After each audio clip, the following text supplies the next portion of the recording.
ஆரன் ரவியா, உதவாத ரவி, உருப்படாத ரவி, பாப்பார ரவி, பதுக்கி போற ரவி, திருட்டு பையன் ரவி. உன்ன நான் என்ன சொல்றது? அவனுக்கு என்ன வேலைன்னா நம்ம வரி பணத்துல கட்டுற சோத்த துண்ற வேலை. அடுத்தது அண்ணாமலை. அண்ணாமலை வந்து ஆடி ஆடி ஆடி ஆடி இப்ப எங்க போனானே தெரியல. நாங்க அன்னைக்கே சொல்லிட்டோம், இந்த பாண்டிச்சேரியில கவர்னர் இருந்தாங்களா உதவாத குமரி ஆனந்தம் பொண்ணு தமிழச்சி சவுந்தரராஜன் வயரமா சுட்ட தலையா தாமரை மலர்ந்தே தீரும். எங்கடி அம்மா மலர்ந்து? எத்தனை பேரா கிளம்பி வந்துக்கிறீங்க நீங்க? முதல்ல எம்ஜிஆர் கிளம்பி வந்தாரு, அவர் அந்த அம்மா கூட சேர்ந்து போயிட்டாரு.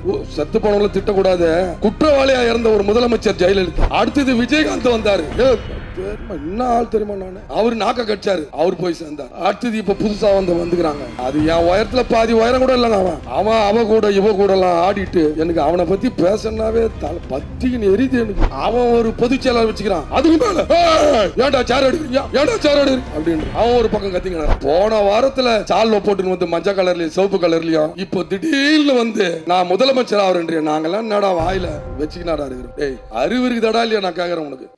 இந்த நிகழ்ச்சியில பார்த்தீர்களானால் சாதனைகளை சொல்வதை விட ஆட்சிக்கு வந்த பிறகு திராவிட முன்னேற்ற கழகத்துக்கு நடந்த வேதனைகள் அதிகம்.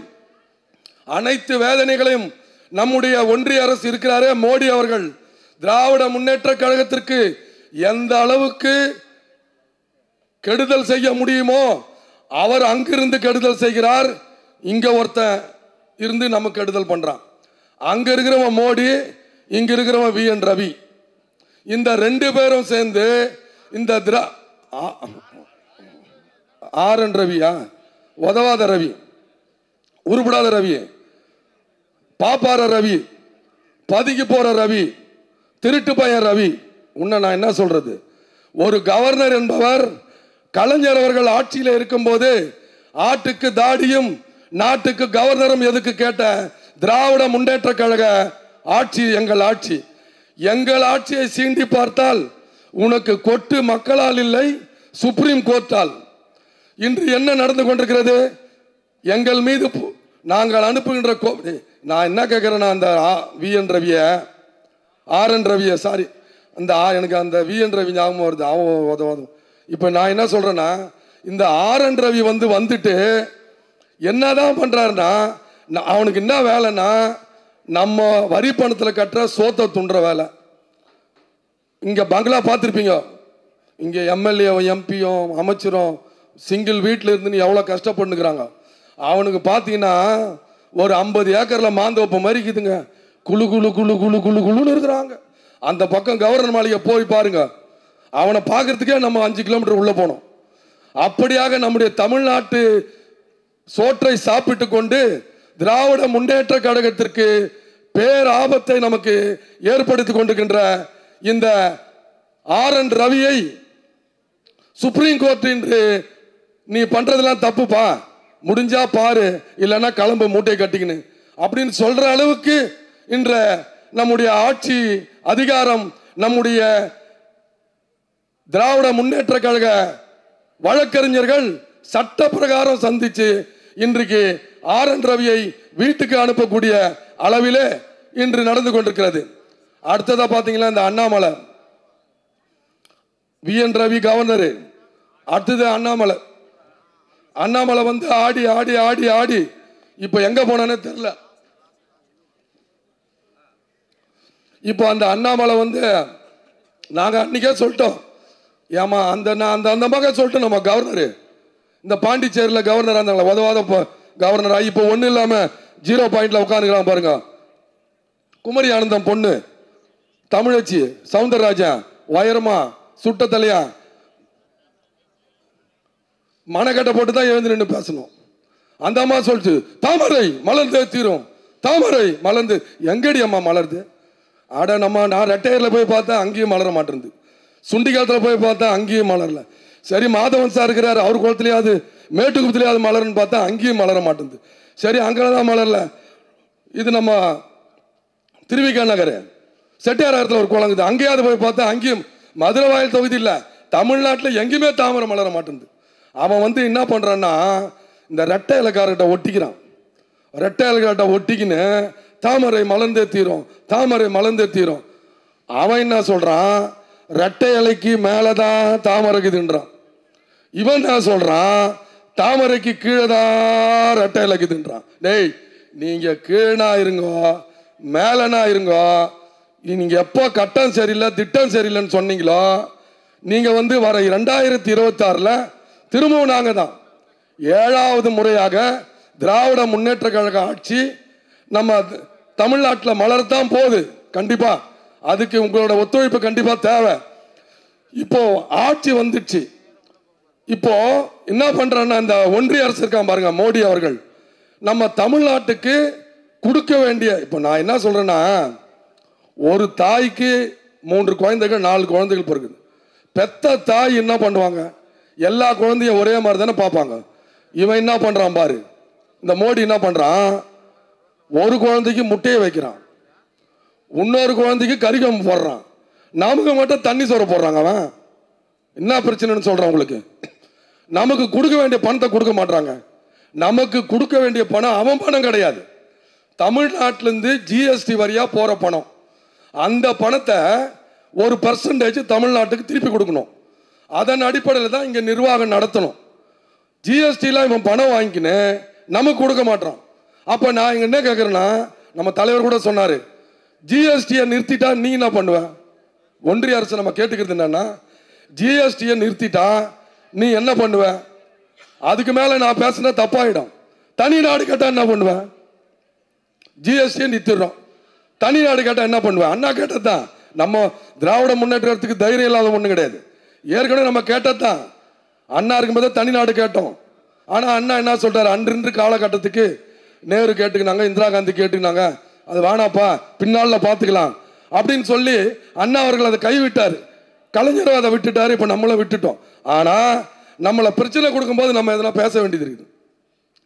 இவன் வந்தான இந்த RN ரவி, பொழுது வஞ்சா பொழுது போல என்ன வேலை தெரியுமா உனக்கு? இந்த திருவள்ளூருக்கு கலர் பூசுறது, பெரியாருக்கு எதனா பிரச்சனை பண்றது, பெரியார் கொள்கைக்கு எதனா பிரச்சனை பண்றது, இப்படியாக தமிழ்நாட்டில் தமிழக மக்களுக்கு தமிழக அரசுக்கு என்னென்ன பாருங்க. நம்ம எவ்வளோ கவர்னரை சந்திச்சிருப்போம். இத மாதிரி ஒரு கவர்னரை தமிழகம் இது வரைக்கும் நம்ம சந்திச்சதே கிடையாது. இன்று திராவிட முன்னேற்ற கழகம் 4 ஆண்டு சாதனை. ஏய், நீ பணம் கொடுக்கலாம் பரவாயில்ல, நீ 2500 கோடினா என் தலைவர் சொல்லிட்டாரு, நீ 10,000 கோடி கொடுக்கலாம் கூட பரவாயில்ல, 10,000 கோடி கொடுக்குறேன்னு சொன்னா கூட பரவாயில்ல, நீ சொல்ற புதிய கல்விக் கொள்கையை நாங்க ஏத்துக்க மாட்டோம். நீ எதுக்கு எங்களை வந்து ஹிந்தி படிக்க சொல்ற? டேய், நாங்க தேவைன்னா படிச்சுக்கிறோம். ஏற்கனவே ஆங்கிலம் இருக்குது, ஏற்கனவே தமிழ் இருக்குது. நான் கேட்குறேன், இப்படிங்க நம்ம தமிழ் எத்தனை வார்த்தை தெரியுமா? நிறைய பேருக்கு தெரியாது. 242 வார்த்தை நம்ம தமிழ் வார்த்தை. 242 வார்த்தையை நம்ம வச்சுக்கின்னு நம்ம வந்து எதுக்கு அந்த இந்திய படிச்சு கிடக்கணும்? ஆங்கிலம் வந்து உலகம் ஃபுல்லா பேசக்கூடிய மொழி, இந்தி வந்து சில மாநிலத்தில் பேசக்கூடிய மொழி. தமிழ்நாடு 241 வார்த்தைகளை வச்சுக்கின்னு எழுத்துக்களை வச்சுக்கின்னு இன்ற வீரநடை போட்டுக் கொண்டிருக்குது. இவன் வந்து இந்திய வந்து திணி, இந்திய வந்து திணின்றான். தமிழ் படிச்சா போதாதா? ஆங்கிலம் படிச்சா போதாதா? ஏன் வந்து இவன் இந்திய திணிக்கிறான்னா, அவனுக்கு வந்து இந்தி கூட முக்கியம் கிடையாது. அந்த பாழா போன தேவபாசன் சொல்றான் பாரு, சமஸ்கிருதம். அந்த சமஸ்கிருதம் தான் அவனுக்கு முக்கியமா. அவன் என்ன பண்ணுவான் பாத்தீங்கன்னா, முதல்ல தமிழை ஒழிக்க பார்ப்பான், அடுத்தது இந்திய கொண்டு வர பார்ப்பான். புரியுதா அவனுக்கு சொல்றது? முதல்ல இந்திய ஒழிக்க பார்ப்பான், ரெண்டாவது தமிழ இந்திய உள்ள வர பார்ப்பான், தமிழை ஒழிக்க பார்ப்பான், சமஸ்கிருத கொண்டு வர பார்ப்பான். சமஸ்கிருத கொண்டு வந்த பார்த்துட்டு என்ன பண்ணுவான், தமிழை ஒழிச்சிடலான்னு பார்ப்பான். இந்த பாப்பான் பண்ற வேலையெல்லாம் தப்புன்னு சொல்லிட்டு தான் நம்முடைய தாத்தா பெரியாரு, நம்முடைய அப்பா டாக்டர் அம்பேத்கர், இவங்கெல்லாம் வந்து தமிழ்நாட்டில் ஒரு சுயமரியாதை இயக்கம் ஆரம்பிச்சு திராவிட முன்னேற்ற கழகத்தை 75 ஆண்டுங்க. இந்த கட்சியை அழிக்கிறதுக்கு எத்தனை பேரா இது வரைக்கும் கிளம்பி வந்துக்கிறீங்க? நான் கேட்குறேன், இந்த கட்சியை அழிக்கிறதுக்கு 75 ஆண்டுல எத்தனை பேரா கிளம்பி வந்துக்கிறீங்க நீங்க? முதல்ல எம்ஜிஆர் கிளம்பி வந்தார், அவர் அந்த அம்மா கூட சேர்ந்து போயிட்டார். அடுத்தது அந்த அம்மா வந்து இது பாவம் குற்றவாளியா, செத்து போனவங்களை திட்டக்கூடாது, இருந்தாலும் வந்து நம்ம குற்றவாளியா இறந்த ஒரு முதலமைச்சர் ஜெயலலிதா, அந்த அம்மா வந்து அந்த அம்மாவை திட்டு போயிடுச்சு. அடுத்தது விஜயகாந்த் வந்தாரு, தெரியுமா என்ன ஆள் தெரியுமா நான் அப்படின்னாரு, அவர் நாக்க கட்சாரு, அவர் போய் சேர்ந்தார். அடுத்தது கமலஹாசன் வந்தாரு, நம்ம கூட தான் கூட்டணி இருக்கிறாரு, திமுகவை அழித்தே தீர்வேன், திமுகவை அழித்தே தீர்வேன். அடுத்தது அவரு வந்தாரு, அவரும் போனார். அடுத்தது இப்ப புதுசா வந்துக்கிறாங்க, அது என் உயரத்துல பாதி உயரம் கூட இல்லைங்க. அவன் அவ கூட இவ கூட எல்லாம் ஆடிட்டு எனக்கு அவனை பத்தி பேசனாவே தலை பத்தின்னு எரியுது. எனக்கு அந்த 3 எழுத்துக்காரங்கிறான் பாரு, அவன் பேரை கூட சொல்ல விரும்பலங்க. அவனுக்கு இந்த மேடையில் அவன் பேரை சொல்றதுக்கு என்ன தகுதி இருக்குது? டேய், இது வரைக்கும் ஒரு வார்டு மெம்பர் ஆனீங்களா? வார்டு மெம்பர், ஊராட்சியில் ஒரு வார்டு மெம்பர் ஆனீங்களா? ஊராட்சி மன்ற தலைவர் ஆனீங்களா? டேய், எதுவுமே இல்லாம நேரம் முதலமைச்சர். டேய், என் தலைவர் கலைஞர் எத்தனை வருஷம் கஷ்டப்பட்டு முதலமைச்சர் ஆனார்ரா.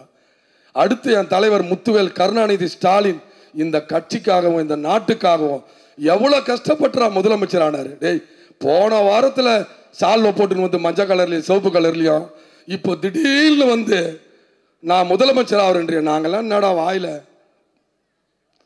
வச்சுக்கினாடா இருக்கிறோம்? டேய், அறிவு இருக்குதாடா இல்லையா? நான் கேட்குறேன், உனக்கு சொல்லு. நான் ஆட்சி பிடிப்பேன், அடுத்த 5 ஆண்டு பிடிப்பேன், அடுத்த 5 ஆண்டு பிடிப்பேன் அப்படின்னு சொல்லு.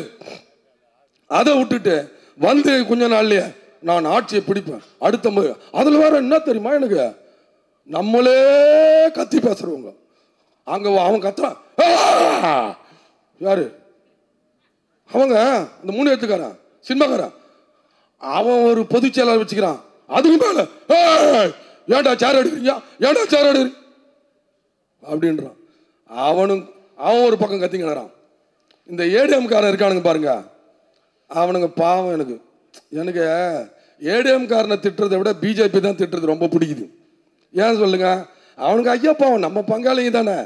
கூடா நட்பு, என் தலைவர் சொன்னார் பாருங்க, திராவிட முன்னேற்ற கழகம் முத்துவேல் கருணாநிதி சொன்னாரு, கூடா நட்பு கேடா முடியும்னு சொன்னார். அந்த சொட்டத்தில் ஜெயக்குமார் என்ன சொன்னாரு? உங்க கூட சேர்ந்ததால் தான் நான் எம்எல்ஏ ஆக முடியல. யாரு? அந்த ரோடு ஓரமாக வான்னார் பாருங்க. நம்மளை சொல்றேன் அவன். ஆமா ஆமா ஆமா, ஒரு அம்மா ஏதோ போன் பண்ணி ரோடு ஓரமா வாமா பார்த்துக்கலாம். அந்த சொட்டத்தில் ஜெயக்குமார் என்ன சொல்றான்? உன்னால் தான் நாங்கள் ஆட்சி வரலன்றான்.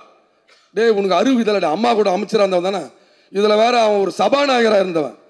அவன் எடப்பாடி கிட்ட போயிட்டு, ஐயா எடப்பாடி, ஐயா எடப்பாடி, அந்த 56 இன்ச்சுக்காரன் கூட சேராத. 56 இன்ச்சுக்காரன் யார் தெரியுமா? இன்னைக்கு சண்டை நடக்குது. டேய், அறிவு கட்டவனுங்கள, சண்டைக்கு முன்னாடி காஷ்மீர்ல இத்தனை வருஷமா 370 ஆர்டிகல் இருந்தது. அதை யாரும் அவங்கள நீக்க சொன்னது? அதை நீக்கினதால வரவும் போறவெல்லாம் உள்ள வரலாம், இடம் வாங்கலாம் அப்படின்னு சொன்னதால தானே இப்ப இவ்வளவு பிரச்சனை வருது. இப்போ நான் என்ன கேட்கிறேன்னா, இப்ப நடந்த இந்த தாக்குதல் 26 பேர் நம்மால் செத்துருக்கான். நான் என்ன கேட்கிறேன், இந்த மோடியை கேட்கிறேன், இந்த 56 இன்ச்சு பாடிகாரனை கேட்கிறேன். நான் என்ன கேட்கிறேன்னா, அந்த 5 பேரோ 6 பேரோ இந்தியாவில் வந்துக்கிறான்.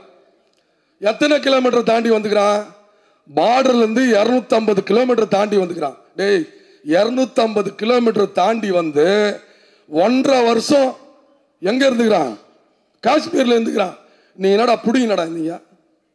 இல்ல, நான் கேட்கறேன், இப்ப 26 பேர் செத்துட்டு அங்க போய் 500 பேரை சாவடிக்கிறதுல என்ன நியாயம் இருக்குது? இங்க ஒரு 1000 பேர் சாவடிக்கிற என்ன நியாயம் இருக்குது? எதுக்கு இந்த சண்டை?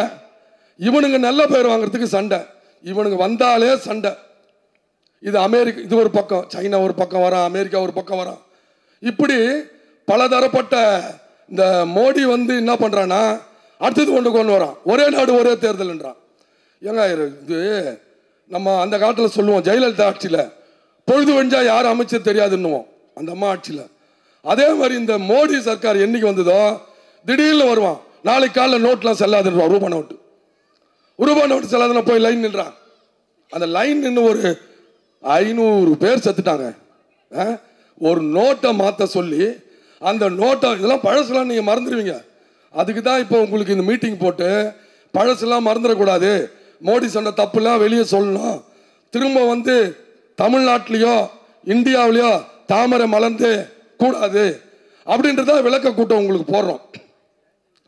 இப்போ அந்த மோடி வந்தவன என்ன பண்றான், 4-5 ஆளுங்களை வச்சுக்கின்னு தமிழ்நாட்டில் எப்படியாச்சும்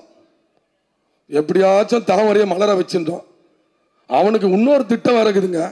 இந்த ஏடிஎம் காரனை ஏமாத்தி அவங்க மேல இவன் குதிரை சவாரி பண்ணி அவன் பிஜேபி காரன் முதலமைச்சரா இல்லைன்னு பாக்குறான்.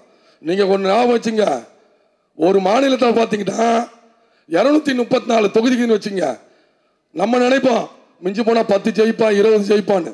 ஏடிஎம் காரன் ஜெயிச்சானா அவனை அப்படியே அமைக்கிட்டு இவன் முதலமைச்சர் ஆகிடும். எல்லா ஸ்டேட்லையும் அதான் நடக்குது. அது மாதிரி நிலைமை தமிழ்நாட்டுக்கு வரக்கூடாது. அது மாதிரி நிலைமை வந்தா தமிழக மக்களுக்கு என்னைக்குமே கஷ்டம். ஆகையால அந்த தாக்குதல் வந்து 26 பேர் 30 பேர் செத்தான். இப்ப சண்டையில் இத்தனை பேர் செத்தாங்களா, யார் பொறுப்பிடாதுக்கு? உன் கௌரவத்துக்கு காஷ்மீர் மக்கள் இவ்வளவு பேர் சாவணும், பஞ்சாப் மக்கள் இவ்வளவு பேர் சாவணும், பாகிஸ்தான் மக்களும் இவ்வளவு பேர் சாவணும். நீ ஏன் அந்த உள்ள வந்த 5 பேர் அப்பயே பிடிச்சி போட்டிருந்தா பிரச்சனை இல்லையா? சரி, உன்னால பிடிக்க முடியல, அந்த குற்றவாளியை மட்டும் போய் பிடி. அமெரிக்காரை எப்படி பிடிச்சான்? அமெரிக்காவை பின்லாடன் எப்படி பிடிச்சான்? உங்களால மறந்துடுவீங்க. நேராக ஃப்ளைட்டில் வந்தான், கொக்கியை போட்டான், பின்லாடன் தூக்குனான், கடலை தூக்கி போட்டான். அது மாதிரி தில்லுந்தா பண்றாடே. நான் என்ன கேட்குறேன், மோடிய உன்னால முடிஞ்சா குற்றவாளி எங்க இருக்கான்னு பார்த்து பாகிஸ்தான்ல போயிட்டு அந்த குற்றவாளிகளை கொண்டு வந்து இங்க சமாதி பண்ணி பார்ப்போம்.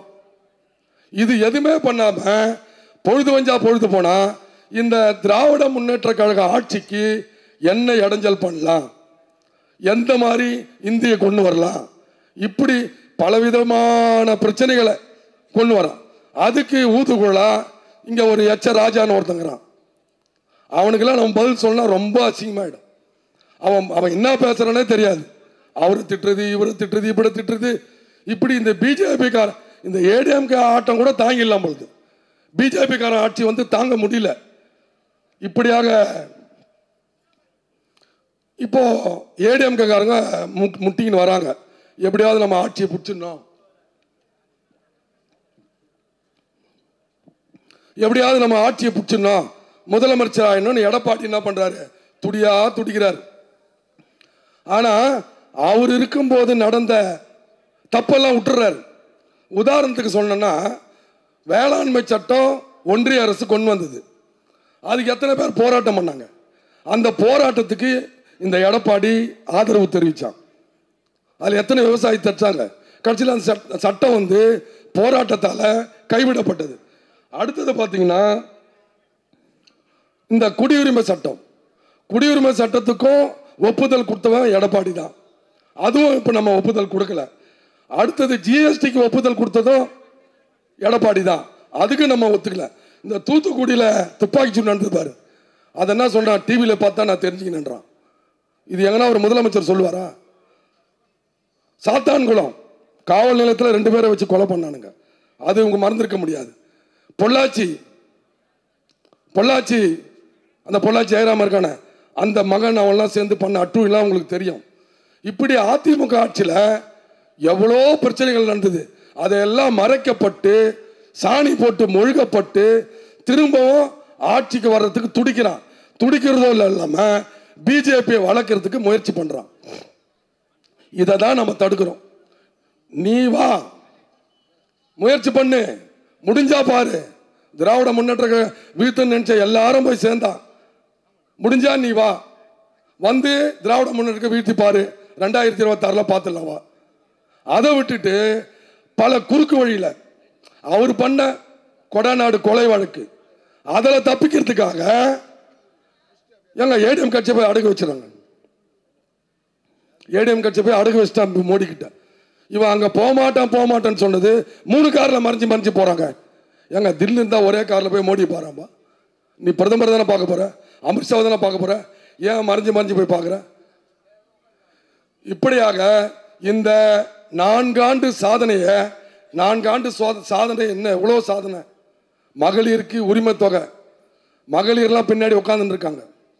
மகளிரை தெரிஞ்ச வரைக்கும் 100க்கு இன்றளவில் ஒரு 75% மகளிர் மகளிர் உரிமை தொகை வாங்குறாங்க.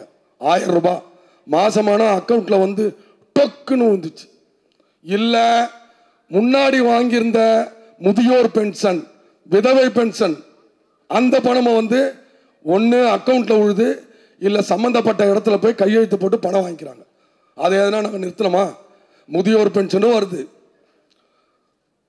உரிமை தொகையும் வருது, இலவச பஸ் பேருந்து பயணமும் வருது, நான் முதல்வன் திட்டமும் வருது, 12ஆம் வகுப்பு படிக்கிற பசங்களுக்கு மாசமான படிப்புக்காக 1000 ரூபாய் பணமும் வருது. இப்படி இப்ப எல்லாம் கோடிக்கணக்கில் தான் திட்டம். எவ்வளவு பேருக்கு வேலை வாய்ப்பு? நம்ம அமைச்சர் இருக்காரு, கொரோனா காலத்தில் கொரோனால வந்து பாதிக்கப்பட்ட தமிழ்நாட்டில் கொரோனாக்கு அப்புறமா நீ பணம் கொடுக்காத சூழ்நிலையிலும் திராவிட முன்னேற்ற கழக ஆட்சி சாதனைகளை பண்ணி கொண்டிருக்கிறது இன்னைக்கு. ஆகையால திராவிட முன்னேற்ற கழக ஆட்சி, நான் வந்து பின்பு வருவர்கள் சாதனைகள் பற்றி சொல்லலாம், சாதனைகள் தொடர்ந்துக்கிட்டு தான் இருக்கும். 2026 7வது முறை முத்துவேல் கருணாநிதி ஸ்டாலின் தான் முதலமைச்சர் ஆக போறாரு. அதுக்கு நாமெல்லாம் உழைக்கிறோம். நீங்க நினைக்கலாம், ஏன்பா நம்ம உழைக்கணும்? சில பேர் நினைக்கிறான், இது கட்சி கூட தானே பேசலாம், தப்பு கிடையாது, ஏன்பா நம்ம கட்சிக்கு உழைக்கணும்? சில பேருக்கு அது விஷயம் தெரியாது. நாங்களே ஏன் உழைச்சிக்கிறோம், நாங்களே ஏன் கத்திங்கிறோம்? இது வந்து கட்சிக்காக உழைக்கல, நாங்கள் வெள்ளை சட்டை போட்டுக்கிறதுக்காக உழைக்கல. நம்ம வந்துட்டோம் இவ்வளோ தூரம், நமக்கு இருக்க சூழ்நிலை உங்களுக்கு தெரியும். சில பேருக்கு அந்த ப்ரெஷர் தெரியாது, அனுபவிக்கும் போது தான் தெரியும். இப்போ ஜாதி வாரி கணக்கெடுப்புன்றான், ஜாதி வாரி கணக்கெடுப்பு எடுத்தாதான் எத்தனை பேர் இருக்காங்க, எத்தனை பேர் உடனே கேட்பான்.